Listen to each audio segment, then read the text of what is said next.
Assalamualaikum, selamat sore menjelang malam. Salam Rahayu. Tadi saya diperlihatkan satu video.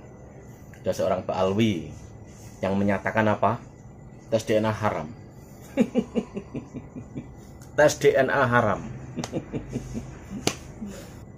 Inilah perilaku orang-orang yang suka politik identitas, jualan agama demi keuntungan pribadi, demi kocek pribadi. Ada loh orang semacam itu, dan itu ada. Di luar konteks ada Pak Alwi yang semacam itu. Saya nyebutnya gimana ya? Ini gampangnya beginilah. Ini dunia nih. Ada si A, si B, si C, ada si Bejo, ada si Joni, ada si Jono, macam-macam lah namanya. Pengandian gitu kan. Ibaratnya apa? Dia mau maju kena, mundur kena. Kayak warkop kan. Dari awal, misalkan orang itu terkenal dengan cara-cara seperti itu jualan agama, maka untuk menutupi kebusukannya ya seperti itu.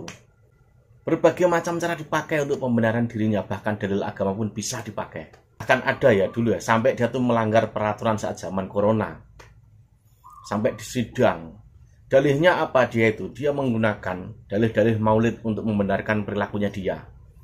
Padahal jelas dia tuh salah. Saat saya melihat seperti itu, aduh ini orang ini.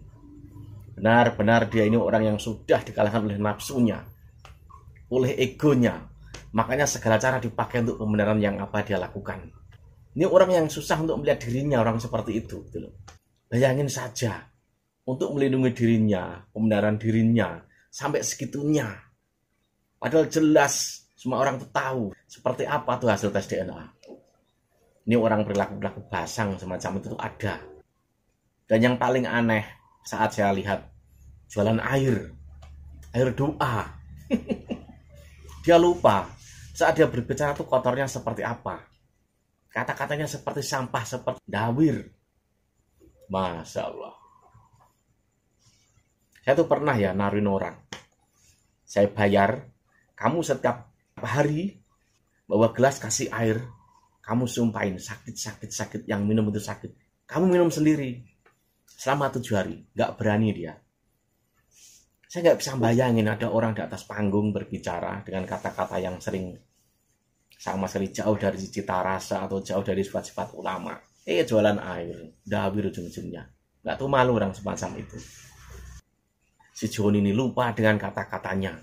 Dia pernah saya ini siap tes DNA dengan syarat bla bla bla bla. Ujung-ujungnya berubah. Bingung, dalam keadaan bingung gitu loh. Mencari pembenaran perlindungan dirinya itu bingung. Akhirnya apa? Paling gampang yaitu tadi. Tes DNA haram. Itu seperti jurus apa toh? Al-Kaburi 1000 kaki ya semacam itu. Kalau dia sudah berbicara haram ya enggak. Di pikiran dia tuh wah bingung ini. Caranya gimana ini? Kalau saya tes ini nanti ketahuan begini. Kalau saya begini ketahuan begini. Jalan satu-satunya itu. Tes DNA haram. Udah aman gitu loh. Tapi orang akan tahu bagaimana kata-katanya yang dulu. Soal tes DNA, bahkan ngajak tes DNA. Orang macam apa seperti itu? Munafik kan? Masa begitu labelnya ulama? Ditonton orang banyak. Berkata-kata semacam itu. Lalu akhirnya mengingkari sendiri. Demi keselamatan dirinya. Nama besarnya. Ya karena nama besarnya dulu diambil dengan cara-cara seperti itu. Cara-cara nyampah, cara-cara jualan agama, politik identitas semacam itu. Makanya nggak bisa harus pakai segala cara. Itu waduh, udah deh. Udah. Semua kata-kata dia yang masa lalu ditelan lagi. Tapi orang udah ngeliat semua, udah nonton semua. Di dunia ini udah jelas orang pada tahu seperti apa tes DNA, semua orang paham.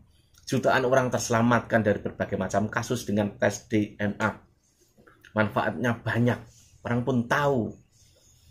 Tapi ada segelintir orang berbicara tes DNA haram untuk menutupi dirinya, untuk melindungi dirinya. Bayangin saja orang macam apa semacam itu.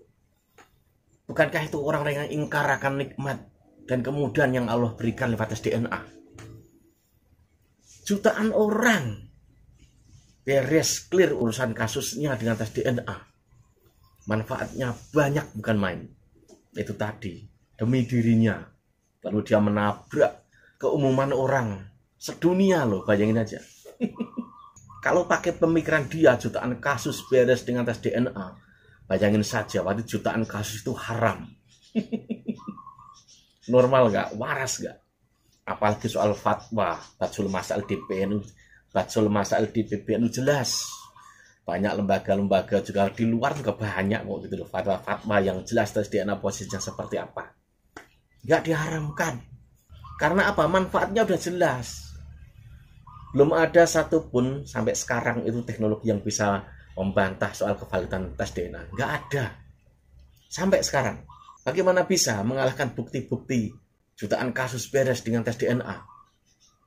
Bagaimana bisa membantah itu tuh bagaimana caranya gitu. Lalu membuat fatwa sendiri, fatwa konyol. Ternyata semua apa? Demi dirinya sendiri. Sedangkan jutaan kasus itu, waduh, di pikiran dia, kalau dia berbicara haram, berarti jutaan kasus yang beres, yang terselamatkan itu haram. Bayangin saja. Yang waras siapa, yang nggak waras siapa.